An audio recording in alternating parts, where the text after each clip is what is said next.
I ate 10 pounds of mushrooms over the period of 42 days. I did this to see if I could reduce the amount of microplastics within my body. Now, you might be wondering, how did I come up with this hypothesis, and would it even work? First, I believe that microplastics are a problem. Research is showing that these plastics are accumulating in our brain, our arteries, and even our reproductive systems. It can't be good. But why mushrooms as a solution?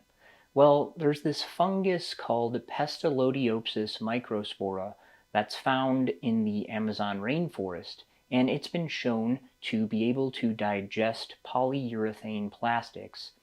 Now, this mushroom or fungus could be a viable solution to digesting plastics and certain compounds in places like landfills or the ocean, but there isn't really any research on whether or not Pestalozziopsis can help humans or whether or not it's even safe for humans to consume.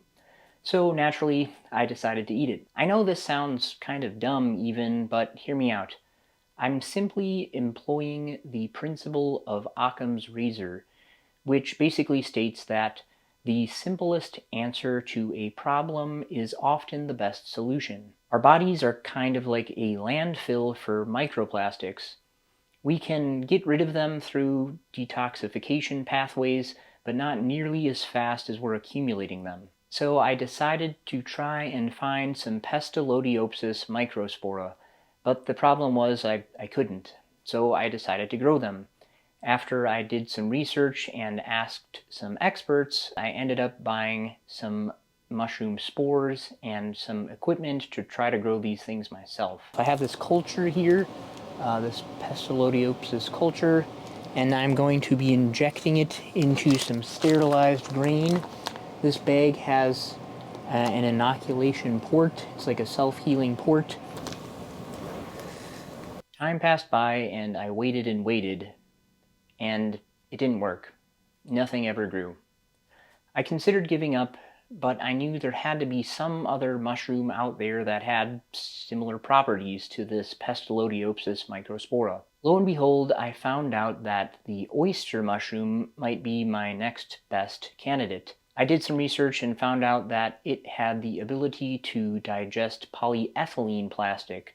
And the good thing about oyster mushrooms is they're readily available at most grocery stores, so I was able to go to my local grocery store and just buy some. Okay, now I had the mushrooms, but I needed a way to measure the microplastics within my body so I could see if there was a change. And so I took my first test. I found this online.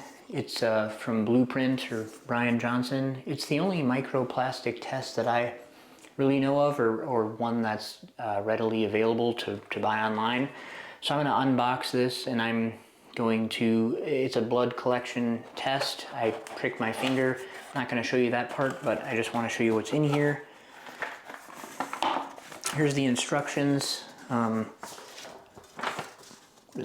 Brian says on the back that this lab, it's in Michigan and the Netherlands. It's developed the world's first microplastics test, and the lab is specifically built to process the microplastic samples, itself being plastic-free, so that's kind of cool, I guess. And so I have my Band-Aids and my return envelope.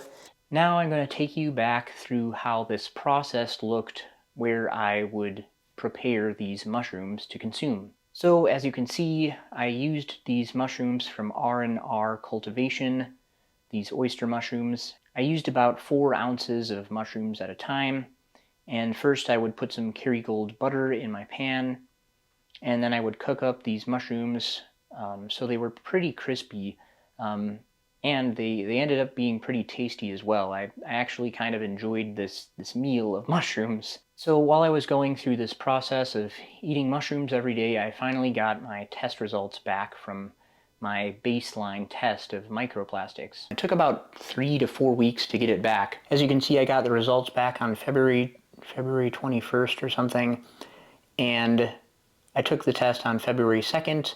So as you can see, I had 9 particles total of microplastics in my sample. And then the test goes over like some different particle sizes, and it looks like I have less microplastic particles than 72% of the population, and it says the reference population data based on 1,000 plus samples. So I do think my levels are pretty good to begin with, and I also think they're pretty good because I don't know, this is just a hypothesis, but people who are taking this test, who are in this data pool, probably care about microplastics and care about avoiding plastics.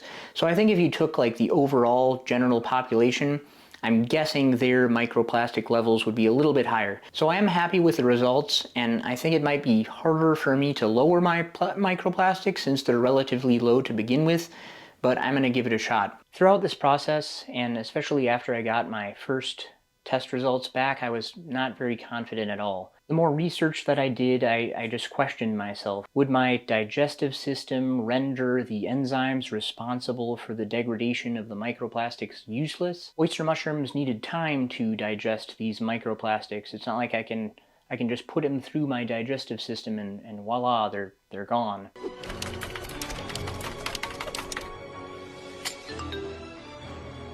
Voila.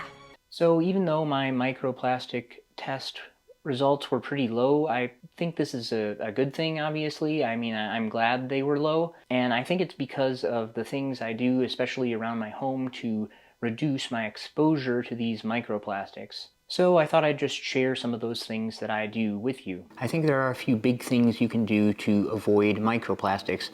The biggest thing being what you consume, and of those things, I would say that coffee or tea is one of the biggest contributors of microplastics, and that's because of the brewing process. Especially with coffee, when you combine the hot water plus the acidity of coffee, if you're brewing in plastic or anything containing plastic, it's going to leach a lot of plastics.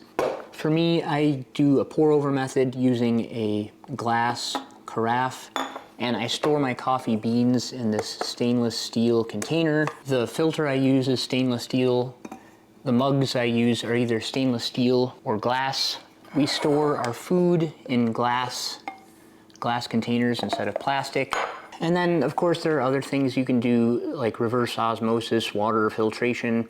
We use a clearly filtered water filtration system. Supposedly it removes a lot of the microplastics. So obviously it's not 100% avoidable, but I think you can do a few big things to avoid a lot of it.